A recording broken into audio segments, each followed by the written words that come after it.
आज का video how to select starting capacitor of one phase induction motor. आपको पता है दोस्तों, जो हमारे घरों के पंखे होते हैं वो सिंगल फेज होते हैं, या फिर आपकी जो कंपनी में जो भी इंडक्शन मोटर होती है जो भी हमारी सिंगल फेज से स्टार्ट हो रही है, ठीक है, जितनी भी मोटर हमारी सिंगल फेज से रन हो रही है उसके अंदर हम एक कैपेसिटर लगाते हैं जिसको बोलते हैं हम स्टार्टिंग कैपेसिटर। तो दोस्तों ये स्टार्टिंग कैपेसिटर हम कितने का लगाए उसको हम आज इस वीडियो के अंदर जानेंगे। दोस्तों अगर मैं आपको बताऊं कि स्टार्टिंग कैपेसिटर क्यों लगाते हैं, हमारी जो सिंगल फेज जो सप्लाई होती है वो एक अल्टरनेटिंग मैग्नेटिक फील्ड बनाती है। अल्टरनेटिंग मैग्नेटिक फील्ड का मतलब यानी मैग्नेट में क्या होता है, एक नॉर्थ पोल होता है और एक साउथ पोल होता है। तो दोस्तों क्या होता है, जैसे मैं आपको एक शॉर्टकट तरीके से बताऊं, अगर आपको इसके ऊपर डिटेल वीडियो चाहिए तो आप मुझे कमेंट बॉक्स में कमेंट करके जरूर बताइएगा, मैं इसके ऊपर डिटेल वीडियो बना दूंगा कि स्टार्टिंग कैपेसिटर क्यों लगाते हैं। पर मैं आपको इसमें वीडियो के अंदर छोटी जानकारी दूं तो दोस्तों आपको पता है कि हमारी मोटर के अंदर एक वाइंडिंग होती है, उस वाइंडिंग के बीच में एक रोटर लगा दिया जाता है, ठीक है, और ये रोटर क्या होता है, मूव होता है, ऐसे ऐसे घूमता है रोटर। तो दोस्तों ये रोटर घूमता क्यों है, आपको पता है रोटर तो लोहे का होता है, आयरन का होता है। तो आयरन मैग्नेट जब आता है आयरन के सामने तो मैग्नेट के कारण आयरन आगे जाता है, मैग्नेट के पास चिपकने की कोशिश करता है। तो क्या करेगा दोस्तों, ये जो हमारे जो फेज जो होता है, जो हमारा करंट जो होता है वो करंट से एक मैग्नेट फील्ड उत्पन्न होती है। तो मैग्नेट फील्ड इधर उत्पन्न होती है, तो वो इधर उत्पन्न होती है, तो कभी एन होता है कभी साउथ पोल उत्पन्न होता है। तो ऐसे होने के कारण ये जो हमारा जो रोटर जो आयरन का होता है ये इस मैग्नेट की चिपकने की कोशिश करता है। तो इस कारण से हमारा मोटर रोटेट होती है, चाहे कोई सी भी हो, सिंगल फेज या थ्री फेज। पर दोस्तों जो सिंगल फेज की मोटर के अंदर आप कैपेसिटर क्यों लगाते हैं, तो वो इसलिए लगाते हैं क्योंकि दोस्तों हमारी जो सिंगल फेज की जो मोटर होती है उसके अंदर हमारा जो सिंगल फेज होता है वो single phase only alternative magnetic field बना पाता है। अल्टरनेटिव का मतलब कभी ये यहाँ पे एन बना देगा, कभी यहाँ पे एस बना देगा, फिर यहाँ पे एन बनाएगा, फिर यहाँ पे एस बनाएगा। तो इससे क्या होगा, हमारा जो होता है यानी हमको जो मैग्नेट चाहिए ना वो इस तरह का चाहिए, इधर एन फिर इधर एन फिर इधर एन फिर इधर एन, तो ताकि ये रोटर हमारा यूं यूं घूमता रहे।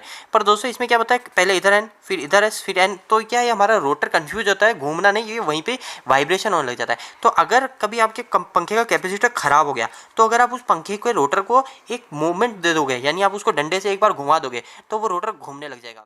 तो दोस्तों इस वजह से सिंगल फेज मोटर के अंदर स्टार्टिंग कैपेसिटर को लगाया जाता है। इसके ऊपर डीपली वीडियो अगर आपको चाहिए आप मुझे कमेंट बॉक्स में कमेंट करके बताइए। आज जो हम बात कर रहे हैं कि आखिर वो जो स्टार्टिंग कैपेसिटर हम लगाते हैं सिंगल फेज मोटर में वो कैसे सेलेक्ट करें। तो दोस्तों इसका एक फॉर्मूला होता है वो मैं आज आपको बता देता हूँ।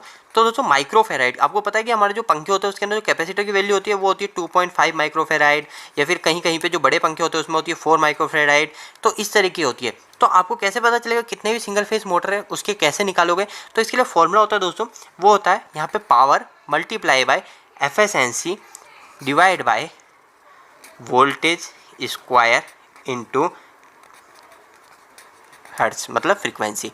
तो दोस्तों ये हो गया इसका फॉर्मूला इंटू 1000। तो दोस्तों ये इसका फॉर्मूला है।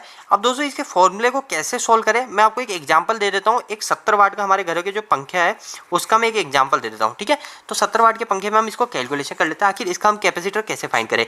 अब आपके अगर जो आपके कूलर होते हैं, कूलर के अंदर 120 110 वाट का भी पंखा होता है, या फिर आपके जो इंडस्ट्री के अंदर एक HP की मोटर लग रही है, तो आप इन सब का भी निकाल सकते हो। आपको क्या करना है, सबसे पहले जो HP होता है उस HP को वाट में कन्वर्ट करना है।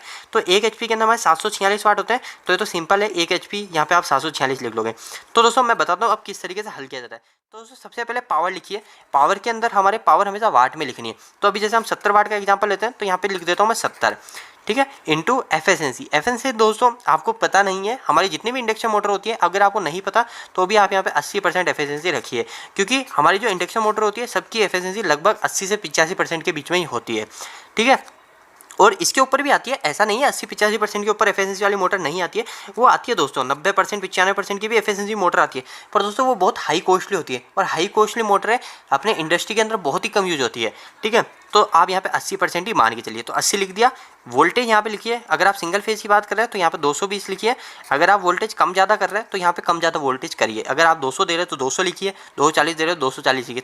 इसके बाद में मल्टीप्लाई किया और लिखना है हमको फ्रीक्वेंसी। तो फ्रीक्वेंसी आपको पता है 50 हर्ट्ज इंडिया के अंदर है, और मल्टीप्लाई बाय 1000। अब इसको मैं एक बार सोल्व कर लेता हूँ। तो दोस्तों 220 इंटू 220 हो जाएगा, तो ठीक है, ये हटा देता हूँ मैं। वोल्टेज स्क्वायर मतलब 220 इंटू 220, ठीक है। तो अब इसको मल्टीप्लाई कर लेता हूँ मैं। तो मल्टीप्लाई कर लेते हैं 70 into 80 into 70 into 80 into 1000 into 1000। तो दोस्तों ये जो वैल्यू आई वही 56 और 1 2 3 4 5 5 0, तो 5 6 1 2 3 4 5 divide by 220 into 220 into 50, frequency आ गई 50। तो ये आ गए 24 20 30, 24 20, 1, 2, 3। ठीक है, अब मैं इसको डिवाइड कर लेता हूँ।